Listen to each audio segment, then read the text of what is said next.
Assalamualaikum dan salam Malaysia Madani. Kembali bersama dengan saya Hani Hamid. Saya Z Kirana. Ya. Dan kita kan dalam Iris Wanita ni dah berapa episod. ya. Kita nak ucapkan terima kasih kepada para penonton wanita terutamanya yang menyokong pengacara wanita seperti kita ni. Ya, dan kita ucapkan syabas jugalah kepada golongan lelaki yang memberi sokongan kepada program kita ni Iris Wanita. Betul. Itu menunjukkan simbolik tanda sokongan kepada wanita yang ada di sekeliling anda. Betul. Syabas diucapkan. Ya, betul.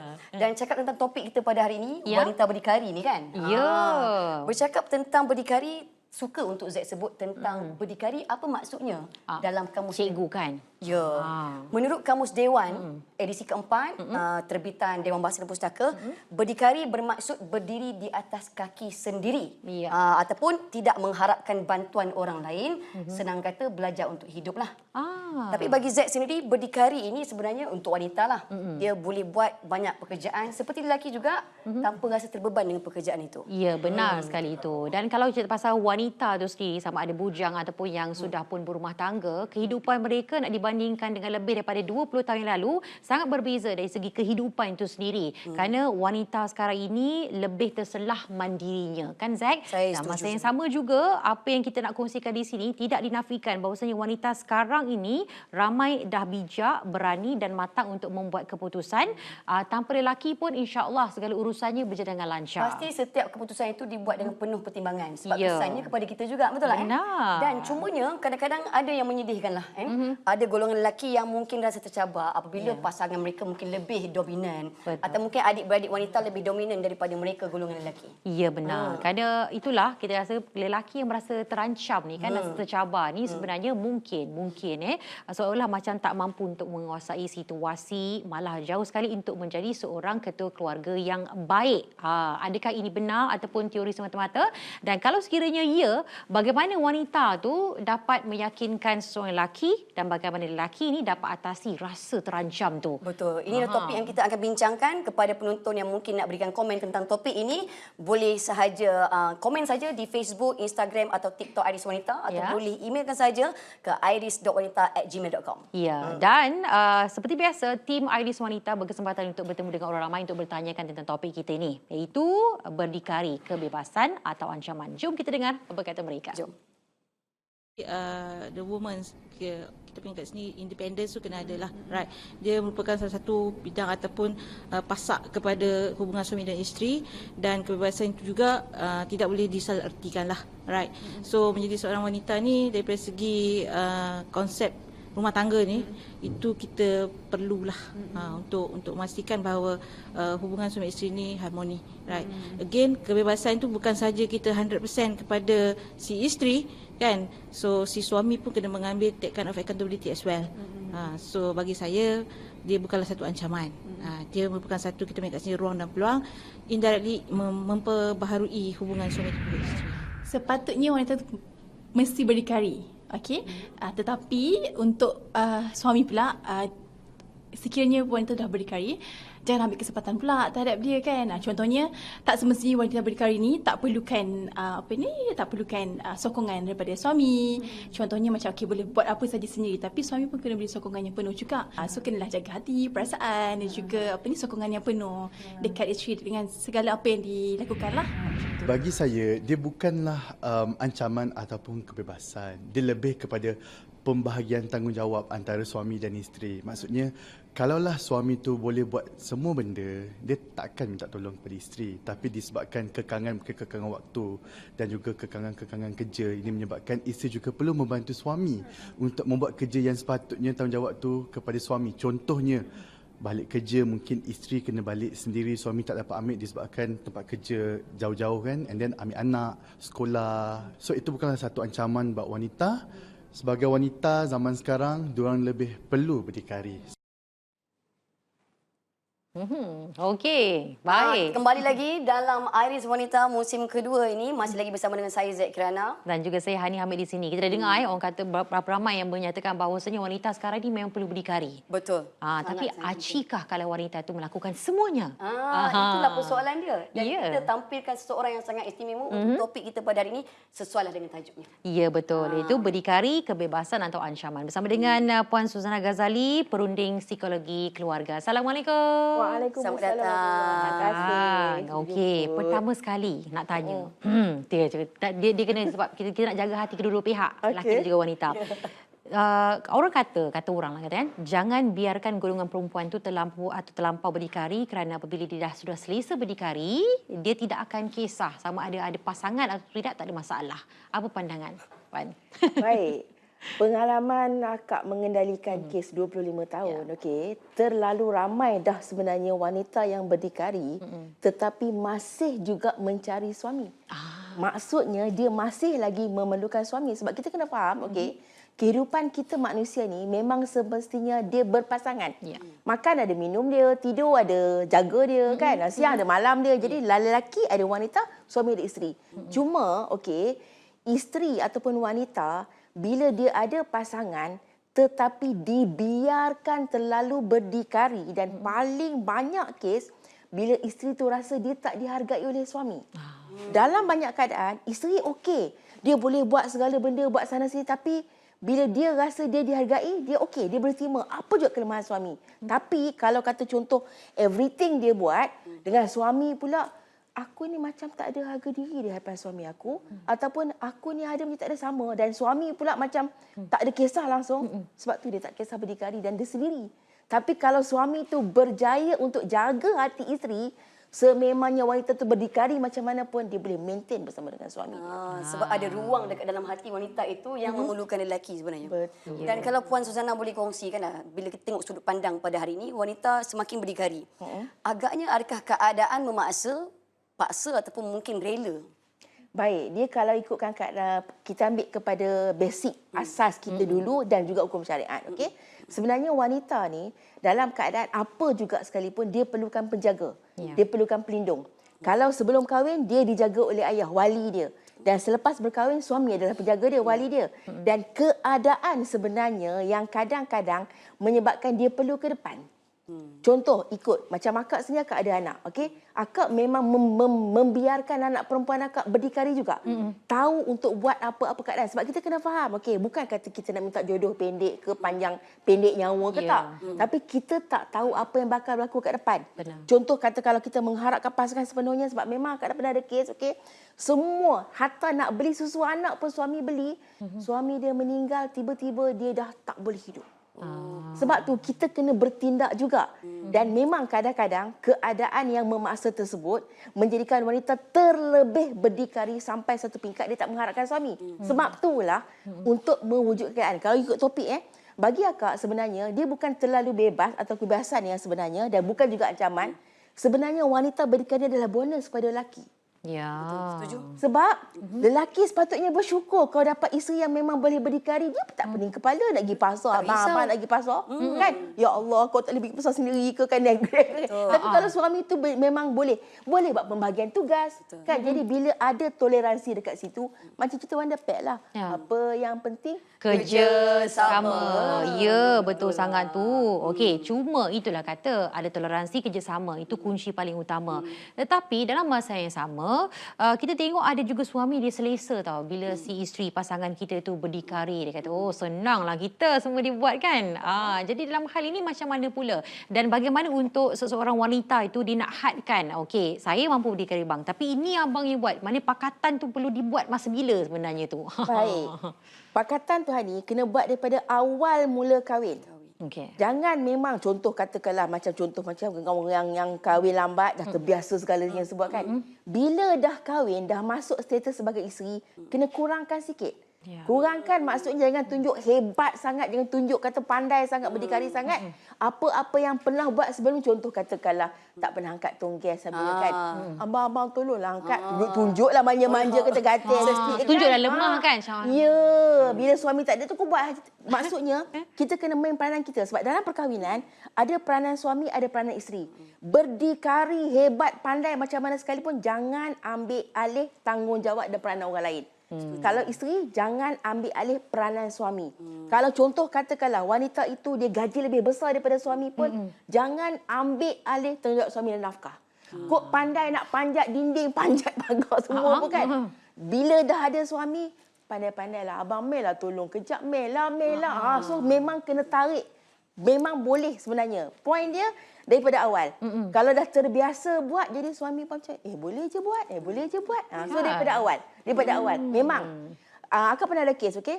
Isteri yang mengambil kaedah nak menjadi suri sepenuhnya kepada suami.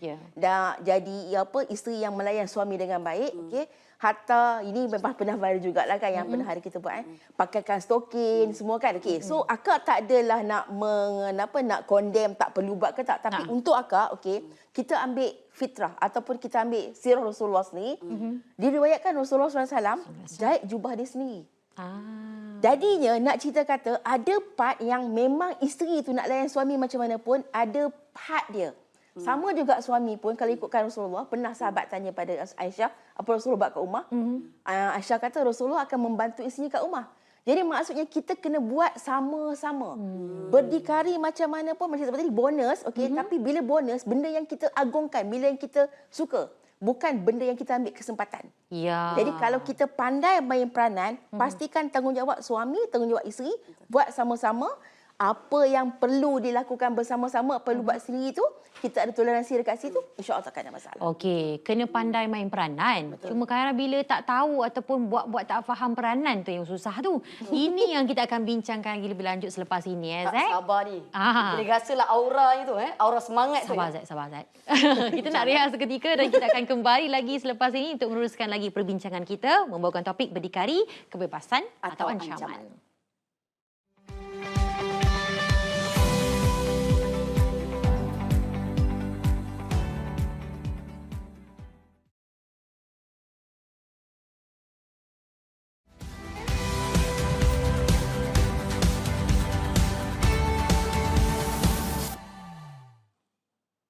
Kembali lagi dalam Iris Wanita musim terbaru, masih lagi bersama dengan saya Zack Kirana Dan saya Hani Hamid di sini. Dan rasa topik ini sangat dekat dengan hati saya, Hani. Ya, kita masih lagi bersama dengan tetamu kita iaitu Puan Suzana, iaitu perunding psikologi keluarga, okey. Dan saya tertarik nak tanya soalan sebab saya ni bujang agak lama lah kan, sebab saya di pertengahan usia 30-an kan. Okay. Bagaimana dengan wanita yang macam saya dah berkerjaya. Saya rasa saya dah selesa dengan kehidupan saya. Saya banyak membantu keluarga pula tu, terutamanya mak saya, adik-adik saya. Kadang-kadang mungkin saya letakkan satu penanda arah yang terlalu tinggi kepada lelaki. Sebab saya rasa apa yang mereka ada, saya ada. Adakah perkara itu satu benda yang tak bagus? Baik. Zack, akak sendiri pun adalah antara wanita yang berkahwin lambat. Okey, akak kahwin umur 29. Kalau ikut zaman akak masa tu memang dah lambat sangat. Tambah-tambah pula akak anak sulung, 2 adik dah kahwin, memang tiap-tiap kali raya contoh macam ni kan memang kenalah kan. Okey. So, untuk akak sendiri sama macam Z, okey. Kita memang dah ada kehidupan kita sendiri, okey. Cuma bila kita berkahwin, kita mencari suami, macam yang akak sebut awal tadi, wanita yang dah ada banyak dalam hidup dia, dia tak mencari lelaki untuk menyara diri dia. Sebab macam Z sendiri, Z dah ada kehidupan sendiri, kerjaya sendiri dan memang membantu orang lain, membantu keluarga. So Z bukan cari orang yang nak menyara diri pun kan. Tapi Z mencari seorang lelaki yang boleh menjadikan diri Z dihargai. Kan? Contoh katakanlah kan, dah penat balik kerja. Okey, tahulah part-part tertentu. Katakanlah macam kalau contoh dah kahwin kan. Okey, dah kahwin. Kita boleh bertoleransi bab nafkah. Okey, contoh katakanlah bab-bab yang kata dia kurang kita tampung. Dan bila kita dah terima kekurangan dia, dia pula meletakkan satu penghargaan kepada kita. Contoh, oh you penat tak apalah Mel, I picit-picit ke. Aduh. Kan? Itu sebenarnya yang wanita berdikari nak. Ya, benar. Tak banyak pun. Setuju. Tak banyak pun kan. Cuma yang itulah yang tak banyak tu dia. Ya, kalau ikut kan, sebenarnya kita kalau ikut usia sama, lebih kurang kahwin 29. Jadi memang kita dah biasa berdikari. Betul. Dan bagi wanita yang belum berkahwin, dah biasa berdikari macam Zack ni, dia masih ada satu ketakutan tu dalam diri. Betul. Sebab apanya? Takut nanti pilih yang salah. Sebab lelaki ni, pasangan lah mana-mana sekalipun, awal-awal berkawan, dia nampak macam wow, luar biasa. Tapi bila dah kahwin lah, lain jadinya. Dan ada juga yang nampak macam biasa-biasa, tetapi bila dah kahwin dia jadi luar biasa, suami luar biasa, jadi companionship ataupun teman yang sangat baik untuk wanita yang berdikari ini. Jadi macam mana kita nak buat penilaian awal tu? Tik, mana satu? Macam mana kita nak buat penilaian tu? Dia kan memang kita tak boleh kenal seseorang itu 100%. Ya. Even kita dah kahwin pun, sebab tu kalau pakar psikologi perkahwinan sebut, 5 tahun pertama adalah untuk kita saling mengenali dan sesuaikan diri. 5 tahun kahwin tau. Bukan 5 tahun sebelum kahwin. Sebab sebelum dengan selepas tu berbeza. KAWAN dengan KAWIN. Walaupun hanya beza satu huruf, tapi beza yang amat-amat sangat. Berbeza daripada segi maksud, berbeza daripada segi cara melayan juga. Jadinya, okey, apa yang kita boleh buat, alright? Usaha kita manusia, cuba letakkanlah. Okey, kalau kata contoh, masa kita berkawan kan, you nak milih. Kalau I jadi isteri you nanti, apa yang you nak I buat? Oh, I nak you sambut I depan muka pintu, I nak, kau tiba-tiba rasa macam, ish, tak boleh lah kan macam ni kan. So, carilah orang lain. Sebab kita ni berhak memilih selagi belum ada ikatan. Okey, jangan pula lagi, tak apalah, I sanggup-sanggup semua, lepas pada tu jadi masalah. Dan kena pula letakkan syarat kita. Syarat kita kena letak juga. Okey, kalau you boleh terima I seadanya macam ni, okey, I nak you macam ni. Memang kena ada. Sebab tu kalau ikutkan, okey, dalam keadaan semasa hari ni, okey, ikutkan kita wanita memang kena tanya background lelaki sepenuhnya. Betul. Berbeza dengan kalau ikutkan banyak yang berlaku hari ni, okey, ada juga lelaki tanya background wanita. Ada kadang-kadang, Kak Su, saya bukan tak nak tanya tapi malu takut nanti diorang kata saya ni mata dewitan. Tak ada masalah. Tak ada masalah. Bab nafkah, bab gaji tu paling penting. Sangat penting. Sebab lagi kita, sekarang. Ya, sebab bab nafkah, bab kewangan itu adalah perkara utama. Disebabkan lelaki itu ketua keluarga yang kena menyara keluarga. Jadi kalau contoh kita dah tahu dah, okey, dia gaji dia kecil, okey. Contoh macam akak dulu akak tahu gaji dia tak banyak mana berbanding dengan akak. Akak sebut kat dia, okey, saya boleh terima awak seadanya, tapi syarat saya jangan suruh saya berhenti kerja. Tu syarat akak pada awal. Siap buat agreement lagi. Wow, hitam putih Ya, sebab kita nak kena ada satu orang kata deklarasi lah juga lebih kurang. Sebab kita nak masuk ke kehidupan yang memang berbeza. Jadinya bila kita mencari pasangan untuk wanita yang berbeza berdikari, kena letakkan syarat. Tengok kalau rasa macam boleh, okey, teruskan. Dan tak salah pun kalau kita nak buat perjanjian awal perkahwinan. Tapi dengan syarat dah ada nikah. Kalau yang sebelum nikah tu tak valid. Dah akad nikah baru nak buat, okey, you kena bagi nafkah. Memanglah kita ada taklid kita, memang taklid kita ada, tapi taklid yang kita buat ni bagi akak agak umum lah. Tapi kalau kata lepas pernikahan, sebab akak memang dah buat dah. Ada ramai klien akak buat, lepas akad nikah kita buat berdetail. Termasuk juga tak boleh curang. Contoh. Memang ada. Boleh buat, tak ada masalah. Sebab kita nak menjaga kebajikan kita kat depan. Sebab kalau boleh kita nak kahwin sekali saja untuk seumur hidup. Betul. Sebetullah kita perlu utamakan kriteria yang bagus. Sebab kita mungkin nanti ada rancangan untuk ada anak, keluarga dan sebagainya. Dan lagi kita kahwin pula bukan kahwin dengan orang itu saja. Dengan keluarga sekali. Betul tak? Dan saya pernah dengar satu cerita tentang bagaimana wanita ini banyak menolak lelaki yang cuba masuk dalam hidup dia kerana bagi dia rasa ada yang kurang sempurna. Ada setiap satu bahagian yang dia rasa kurang sempurna. Macam mana kita nak buang persepsi itu? Baik. Sebenarnya kalau nak mencari yang sempurna memang takkan ada. Takkan ada, betul. Dia macam orang kata kita pergi kat padang, daripada awal padang sampai hujung padang, carilah rumput yang paling cantik. Sampai ke hujung takkan jumpa. Sebab manusia memang tak sempurna. Kita pun tak sempurna. Betul. Jadi kita menerima orang itu seadanya. Dan kita kena ingat, bila kita ditakdirkan berpasangan, apa kelebihan kita guna tampung pasangan. Apa juga kelebihan pasangan digunakan untuk tampung kelemahan kita. Sebab itulah saling memerlukan, saling melengkapi, saling menyempurnakan.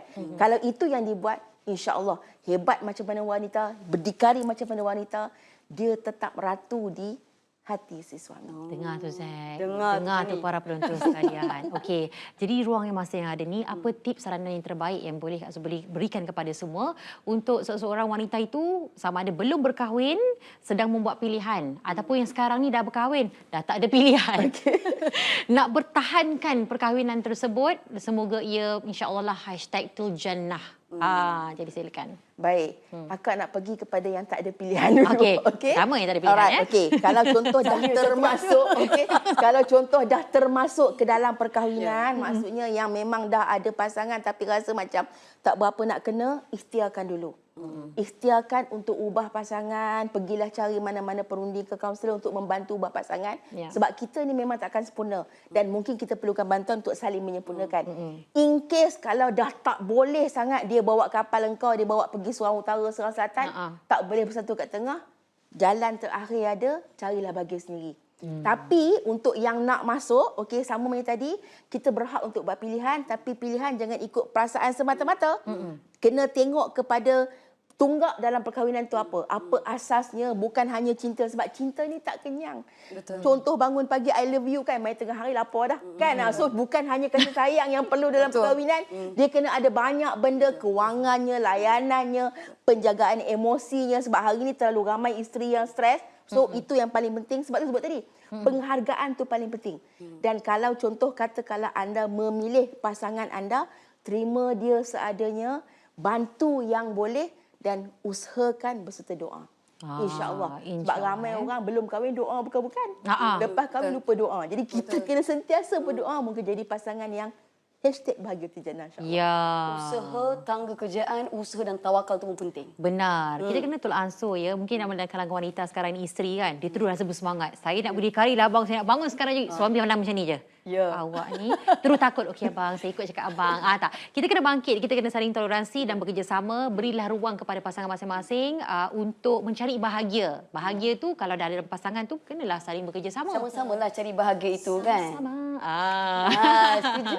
Kan? Okey, apa pun kita ucapkan banyak terima kasih lah kepada Puan Suzana Ghazali, perunding psikologi keluarga yang juga mesra dengan panggil Kak Su. Terima kasih banyak atas segala apa yang telah dikongsikan dari awal siaran sehinggalah ke waktu ini. Betul. Yang paling penting adalah toleransi dan sebagaimana dinyatakan awal tadi, yang paling penting kerja sama. Dan kita mesti kena berdikari, tetapi kebergantungan itu juga perlu ada untuk golongan lelaki. Benar sekali itu. Jangan rasa terancam. Kita cari titik persefahaman. Jangan terancam. Ya. Manja. Betul-betul. Okey, sampai kita bertemu lagi dalam lain siaran bersama program Iris Wanita bersama dengan saya Hani Hamid. Saya Zaid Kirana. Kita jumpa lagi semua. Assalamualaikum. Bye. Bye-bye.